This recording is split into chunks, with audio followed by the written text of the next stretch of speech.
Most people think negotiation is something that happens in boardrooms, courtrooms, or high-stakes business deals. They imagine sharp suits, tense silences, and clever tactics exchanged across polished tables. But the books that truly understand negotiation tell a quieter, more unsettling truth. You are negotiating far more often than you realize, and most of the time, you are losing without knowing a negotiation ever took place. Every salary conversation, every client agreement, every pricing decision, every boundary you fail to set is a negotiation that directly shapes your earning potential. And the difference between those who earn modestly and those who steadily increase their income is rarely talent, it is leverage, confidence, and psychological awareness. Consider a young professional early in her career. She works hard, delivers results, stays late, and assumes that effort will eventually be noticed and rewarded. When the time comes for a salary review, she enters the conversation hopeful but unprepared. She waits to be offered a number instead of anchoring one. She hesitates to ask for more, fearing she will seem ungrateful or difficult. The meeting ends politely. Her salary increases slightly. She leaves relieved, but something subtle has happened. She has accepted a ceiling that will compound quietly for years. Negotiation books exist to expose moments like this, not to teach manipulation, but to teach self-advocacy. In Never Split the Difference, Chris Voss reframes negotiation not as conflict, but as emotional intelligence under pressure. He reveals that most negotiation failures are not caused by poor logic, but by unmanaged emotion, fear of rejection, fear of silence, fear of appearing unreasonable. These fears lead people to concede too early, to soften their requests, or to accept the first offer simply to end discomfort. Over time, these small concessions quietly erode earning power. The lesson is clear. Negotiation is not about being aggressive. It is about being comfortable with tension long enough to let value surface. Another recurring theme across negotiation books is the idea of perceived value versus actual value. Many people price their work based on effort rather than impact. They think, this took me an hour, instead of, this saves my client 10 hours. Books like Getting to Yes emphasize that negotiation is about interests, not positions. When you understand what the other side truly values, speed, certainty, reduced risk, peace of mind, you stop negotiating over numbers and start negotiating over outcomes. This shift alone can dramatically increase income because people pay more readily for outcomes than for effort. Then there is the invisible negotiation most people lose before the conversation even begins, the negotiation with themselves. Wealth and negotiation books quietly agree on this point.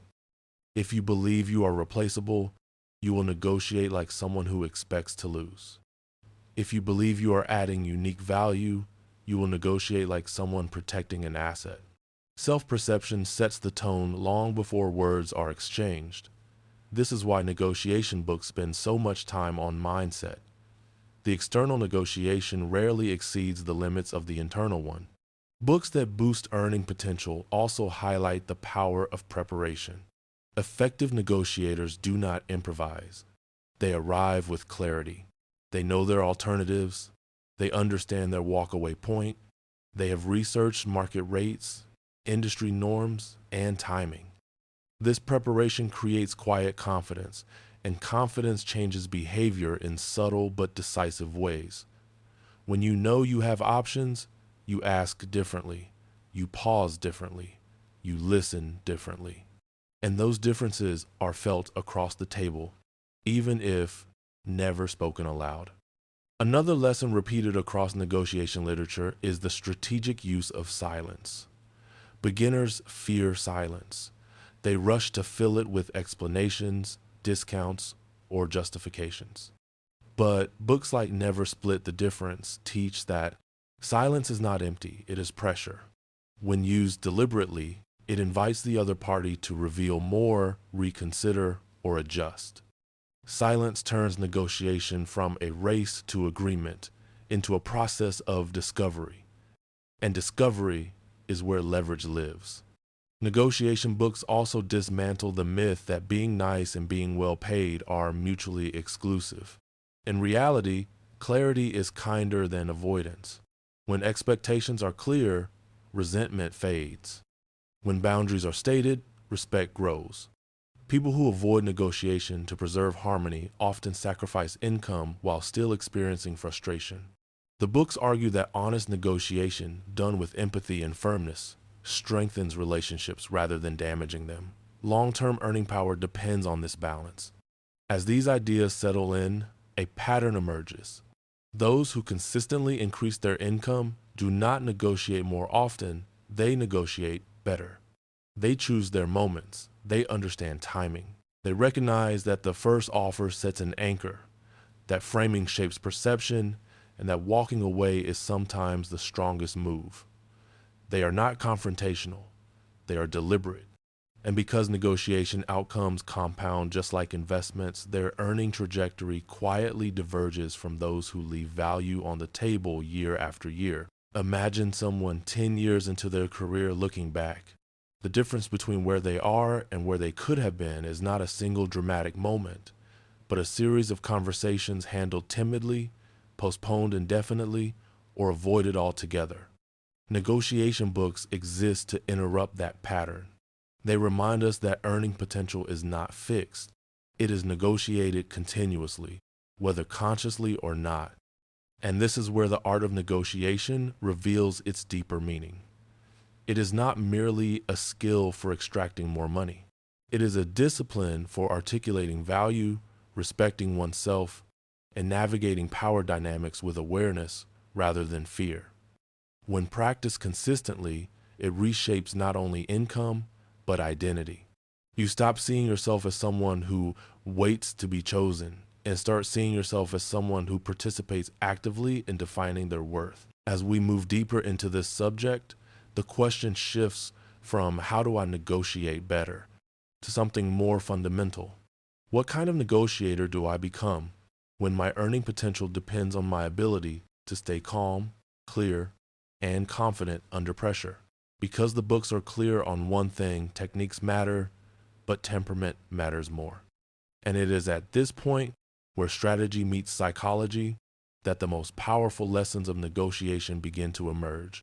Lessons that show how those who earn more are not louder or more aggressive, but more self-aware, more prepared, and more willing to sit with discomfort long enough for better outcomes to unfold.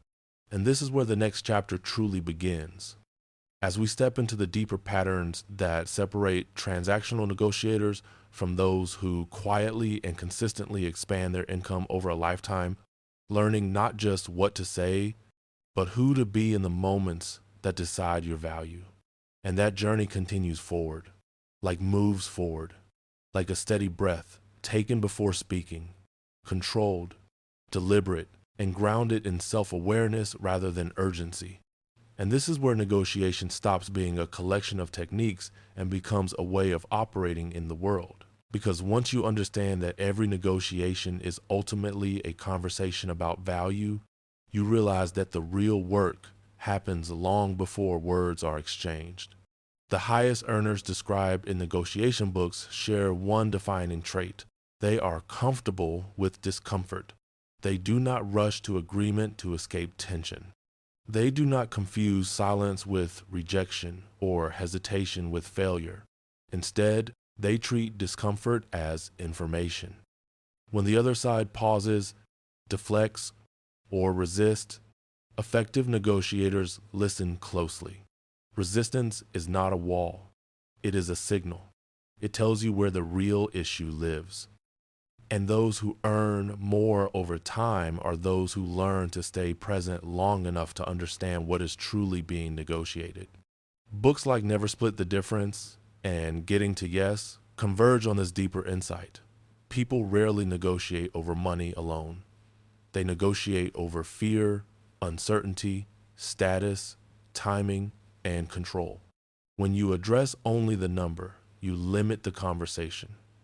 When you address the underlying concern, risk, deadlines, reputation, trust, you expand the pie. This is why great negotiators ask better questions than average ones. They are curious rather than combative. They slow the conversation down rather than speeding it up, and in doing so, they uncover levers that others never see. Another critical lesson that boosts earning potential is learning when not to negotiate. This may sound counterintuitive, but negotiation books emphasize selectivity. Not every opportunity deserves your energy. Not every client deserves your flexibility. High earners understand that saying yes too easily is itself a negotiation mistake. Every time you accept unfavorable terms to avoid discomfort, you signal something about your value. Over time, these signals accumulate.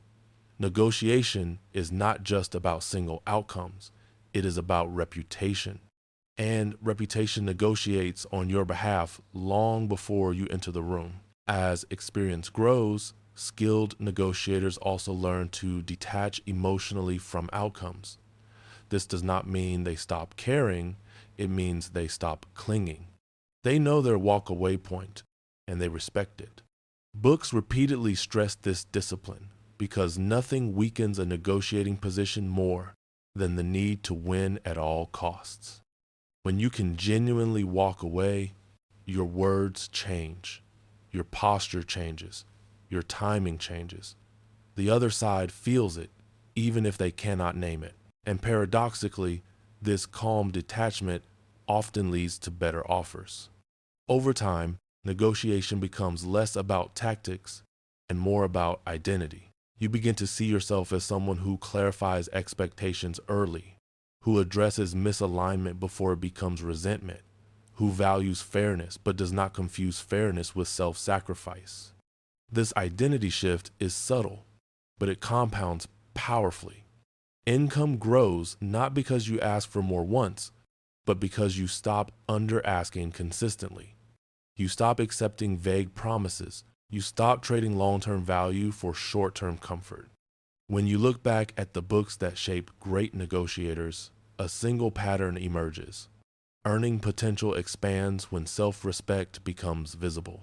Not loud, not arrogant, visible, through preparation, through calm language, through the willingness to pause, through the courage to name value without apology. These are not dramatic moves. They are quiet signals that say, I understand what I bring to the table and I am willing to protect it. And this is the quiet ending to the story of negotiation. Those who earn more are not those who dominate conversations, but those who understand them. They do not chase agreement, they invite alignment. They do not fear rejection, they respect boundaries.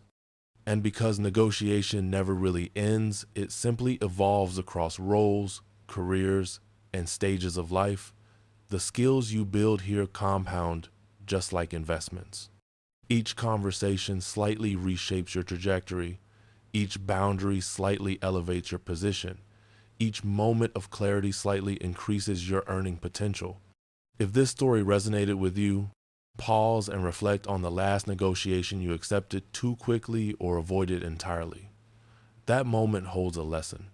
Share what stood out to you, because awareness is the first step toward change. And if you want to keep exploring how psychology, communication, and self-mastery shape financial outcomes, stay connected. Subscribe, follow, and return. Because earning more is rarely about working harder. It is about learning to speak, listen, and decide with intention in the moments that quietly define your worth.